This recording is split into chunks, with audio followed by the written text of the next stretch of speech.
इस संसार में और खास तौर पर हिंदुस्तान में धार्मिकता से सरल और सहज कोई चीज नहीं है। जो भक्त हैं वो भाव से चलते हैं, वो कहीं अपने बुद्धि या दिमाग नहीं लगाते। जो पुजारी बोल दे वही सच है। पुजारी भी उसको अपने ढंग से ही करता है, क्योंकि पुजारी को अपने लाभ और हानि भी देखनी पड़ती है, क्या करना क्या नहीं करना है उस हिसाब से। और पर भक्त की सरलता को चैलेंज नहीं किया सकता। वो इतनी पवित्र, इतनी महान होती है, उसको लग रहा है जो कुछ भी बोला जा रहा है वो सही बोला जा रहा है, जबकि 90% बोला जा रहा है जो गलत ही बोला जाता है। मैं लोगों से बोलता हूँ, भगवान को 56 भोग लगाते हैं और 56 भोग में नमकीन भोग भी रहेगा, मीठा भी रहेगा, सभी प्रकार के स्वाद रहेंगे। मेरा मानना है कि ईश्वर को नमकीन नहीं चढ़ाना चाहिए, क्योंकि नमकीन में नमक डाला जाता है। नमक समंदर से बनता है और समंदर का वो पानी जो संसार भर की गंदगी को अपने में समाहित करता है। शुद्ध पानी तो भाप बन के उड़ जाता है और जो गंदगी वहाँ रह जाती है उससे पानी खारा हो जाता है। उस खारेपन को एक्सट्रैक्ट करके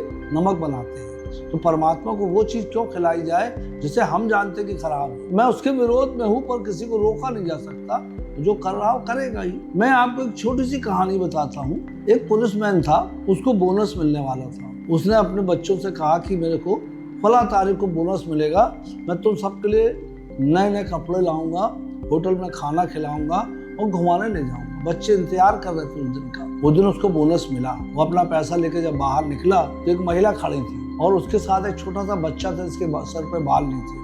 महिला रो रही थी। बोले, मेरे बच्चे को कैंसर हो गया है, कुछ मदद कर दो, मुझे कुछ पैसे दे दो ताकि मैं इसका इलाज करा सकूं। वो पुलिसमैन दया से भर गया। उसने पूरा बोनस का पैसा उसको दे दिया और खाली हाथ घर गया। जब वो घर पहुंचा, बच्चे इंतजार कर रहे थे। उन्होंने देखा पिता खाली हाथ आए तो वो बोले, क्या हुआ पिताजी? उन्होंने बताया कि ऐसी सी घटना घटी और मैंने वो पैसा बेटा उस गरीब बच्ची को इलाज के लिए दे दिया। उसके परिवार के लोग बड़े खुश हुए। बोले, पापा हमको जितना आनंद उस सामान से नहीं मिलता जो आप मुझे लाते, उससे ज्यादा आनंद आपके इस कृत्य से हुआ है। कोई बात नहीं, अगली बार बोनस मिलेगा तब देखेंगे। फिर एक दिन क्या होता है कि वो अपने बच्चों के साथ बाजार घूम रहा होता तो वही महिला फिर उसको मिल जाती, पर इस बार उसके साथ वो छोटा बच्चा नहीं रहता और महिला उससे अपना चेहरा छुपाती है। वो पूछता है, क्यों चेहरा क्यों छुपा रहे?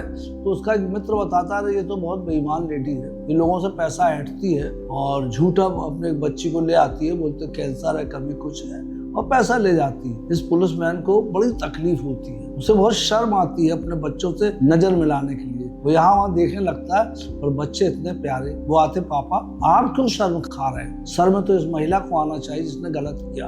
आपने जो भी किया बहुत अच्छा किया, जितना प्राउड हमें पहले था उससे ज्यादा। उस पुलिसमैन ने अपने बच्चों को समझाया, परमात्मा इसको नहीं देखेगा, परमात्मा हम सबके त्याग को देखेगा, हमारी सरलता को देखेगा, हमारी सच्चाई को देखेगा, क्योंकि हमने इसको जो मदद की वो परमात्मा के नाम से ही तो की। अब ये गलत हो तो इसका भाग्य जाने, हमारा तो सही था ना। ये सरलता जो होती है इसमें भी बड़ा कंफ्यूजन है कि सरलता वास्तव में है क्या। मैं बोलता भाव प्रवणता ही सरलता है। जब हमसे कोई पूछता है कि हम पत्थर पूज रहे हैं कि लकड़ी पूज रहे हैं कि क्या, तो क्या सही में भगवान को पूज रहे हैं? तो उसके लिए कहा गया है, एक श्लोक आता है, न काष्ठे विद्यते देवो न शिलायाम न मृतस्त च भावो ही विद्यते देवो तस्मात् भावम समाचरे। कि न तो लकड़ी में भगवान है, न लोहे में भगवान है, न मिट्टी में भगवान है, भगवान तो तुम्हारी भावना में है। और वो भावना सरलता का ही तो बाई प्रोडक्ट है। सरलता से जो उपजती है वो भावना।